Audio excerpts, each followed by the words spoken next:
で覚えたんでしょうか。ちょっとトロリンだよ。トロリンで覚えたの。私トロリがないって。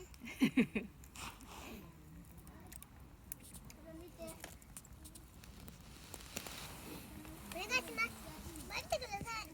ママいっぱい食べたんでしょうね。でもいくらじゃ可愛くなりますよ。これ可愛くないと思うんじゃないですか。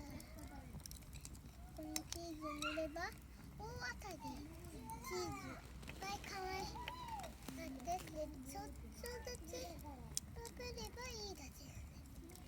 ドレジみたいに使ってチーズの甘さ。すいません、食べてください。すいません、食べてください。美味しいですから。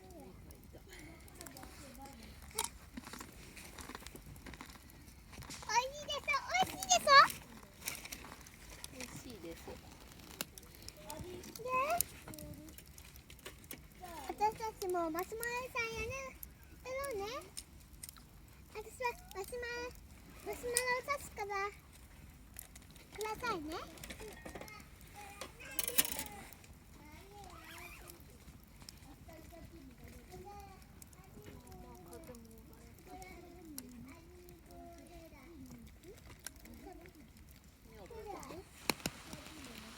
いらっしゃいませ。